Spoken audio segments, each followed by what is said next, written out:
हंसपेट नामक एक नगर में रहता था एक जमींदार, जिसके पास थे कई एकड़ों की जमीन। जमीन को घेरा होने के कारण उसने कभी भी उधर पहरेदार रखना जरूरी नहीं समझा। बस एक माली को रखा जमीन का ख्याल रखने के लिए। माली का नाम था रंगैया। रंगैया उसी जमीन पर एक छोटे से घर में अपने परिवार के साथ रहता था। एक दिन जमींदार वहां पर आकर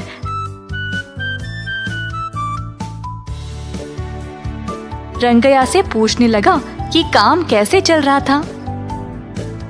हम इस जमीन पर एक बड़ा सा बंगला बनाने वाले हैं। तुम्हें नजर रखना पड़ेगा कि सारा काम ठीक से चल रहा है कि या नहीं।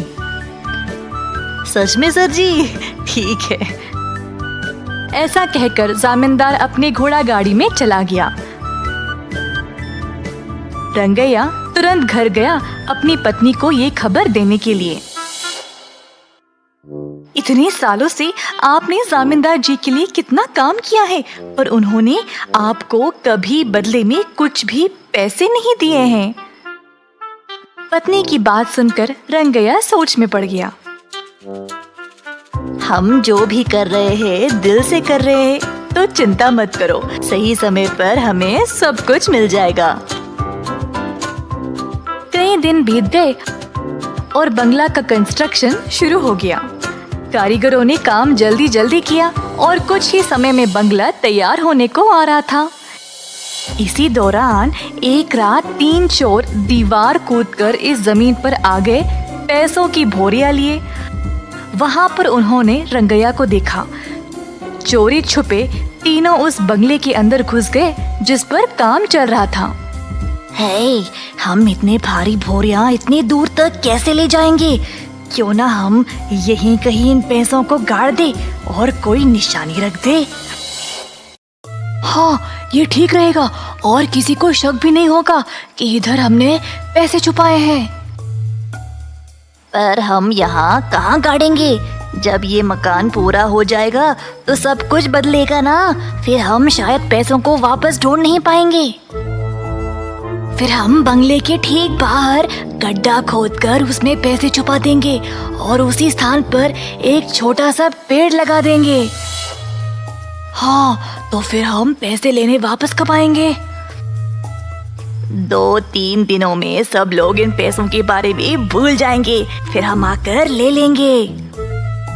योजना के अनुसार तीनों चोर बंगले के बाहर आए। एक चोर गड्ढा खोदने लगा और बाकी के 2 नजर रख रहे थे कि कोई आ रहा कि नहीं। रंगैया ने अपना भोजन किया और घर के बाहर आया। जब उसने 3 आदमियों को पेड़ों के पीछे देखा, रंगैया ने छुपके देखा कि वह क्या कर रहे थे। मैंने तो सब कारीगरों को भेज दिया था, अब ये लोग कौन हैं? रंगैया ने देखा कि 3 आदमी गड्ढा खोदकर अंदर बोरियां छुपा रहे थे और ऊपर एक छोटा सा पेड़ लगा दिया। सब लोग याद रखो कि हमने पैसे यहाँ पे छुपाए हैं। अच्छा, तो उन बोरियों में पैसे हैं। काम खत्म करने के बाद तीनों चोर वहाँ से भाग गए। तुरंत रंगैया गया और वापस उस जमीन को खोदकर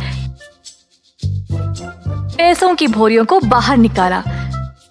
जब उसने इतने पैसे देखे तो वह खुशी से झूम उठा।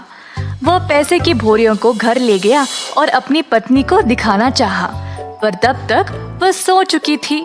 रंगैया ने सोचा कि अब वह सुबह दिखाएगा, तो उसने अब बोरियों को नीचे डाला और ऊपर चादर से ढांप दिया और उसी के ऊपर सो गया। सुबह रंगैया की पत्नी ने उसको सोते हुए देखकर सोचा, ये नया बिस्तर हमने कब लाया? कल तक तो नहीं था। जब उसने रंगैया को जगाया और चादर हटाकर देखा तो इतने सारे पैसे देखकर वह चौंक गई। तुम्हें ये नया बिस्तर लगा? अरे नहीं, ये तो पैसों के बोरियां हैं। पर आपको रातों रात इतने सारे पैसे कहाँ से मिले? रंगैया ने रात की सारी घटना सुनाई। तुम्हें बहुत चिंता थी ना पैसों का। अब जितना भी पैसा हमको चाहिए हमारे सामने ही है, ले लो। ये आप क्या बोल रहे हो?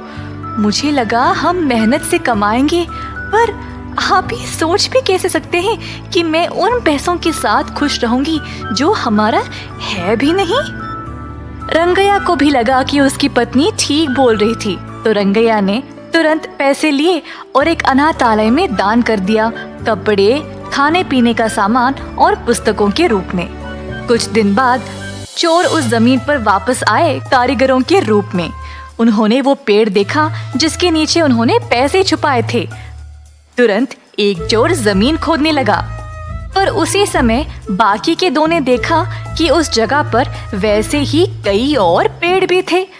अब चोर परेशान हो गए क्योंकि उन्हें समझ नहीं आया कि वह कौन से पेड़ को उखाड़े। बिना कुछ कर पाए तीनों निराश होकर चले गए। इसी दौरान रंगैया ने अपनी पत्नी को बोला कि उसने सब कुछ दान कर दिया। अगर चोरों को अपना पैसा नहीं मिलेगा तो हम फंस तो नहीं जाएंगे। इस जमीन पर हमारे अलावा और कोई नहीं रहता है, तो इंजाम हम पे ही आएगा ना पैसे चुराने का। हम किसी मुसीबत में फंस तो नहीं जाएंगे। हम पर इल्जाम लगाने के लिए उनके पास कोई कारण नहीं होगा। मैंने वही पेड़ जैसा और कई पेड़ उस जगह लगा दिए। अब इसकी वजह से चोरों को पता ही नहीं चलेगा कि पैसे उन्होंने कौन से वाले पेड़ के नीचे छुपाया था। अब हर एक पेड़ तो उखाड़ते नहीं फिरेंगे ना वो चोर। इस कहानी में हम ये देखते हैं कि चोरी के पैसे खुद के पास रखने से बेहतर है कि हम उसको दान कर दें। यही एक अच्छी सोच होगी।